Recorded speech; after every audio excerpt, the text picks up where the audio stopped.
why do you believe that it's really the macro data that the market will focus on? And why do you think that the markets have had somewhat of a muted impact this morning to the conflict abroad? It's a great question. I mean, I guess the way I'd look at it is the stock market reaction is telling us that they are viewing the conflict as ultimately limited in time and scope.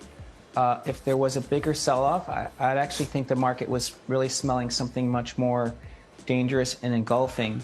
I know people are focused on oil and the fact that the bond markets are closed, but we can see what interest rates are likely to do tomorrow by looking at ETFs like TLT.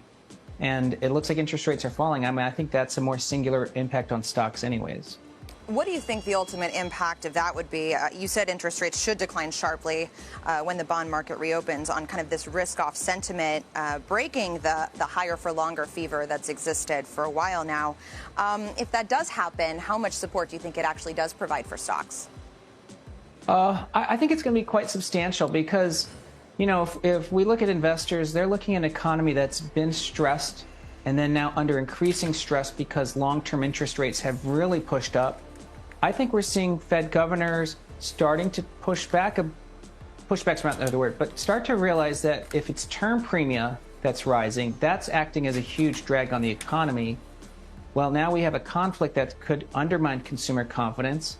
And so as a result, I think it's now changing the calculus. And I think the FOMC and the Fed are more likely to pause. I mean, to me, that's probably my big takeaway. And I think that takes away a downside case for equities.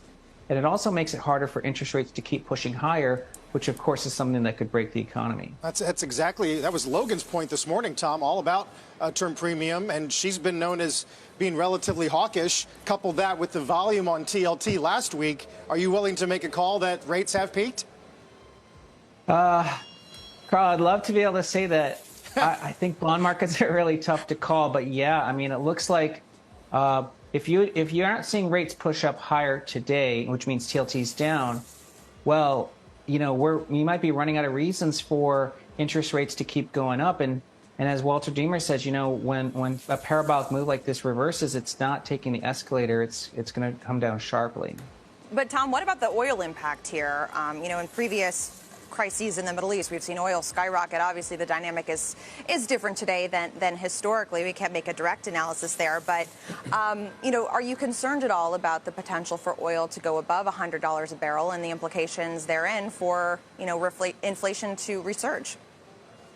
Oil should have been up a lot more today if the market was worried about disruption from production.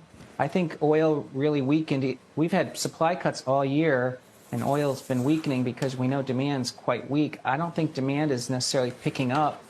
And, at the end of the day, I do think if it was going to make its move, it should have made a bigger move today. But again, interest rates in oil are very hard to predict, but to me, it's quite a muted move in oil. Interesting. Well, up about 4% for ICE Brent currently. We'll keep an eye on that throughout the day and the days ahead. Tom, thank you. Thank you.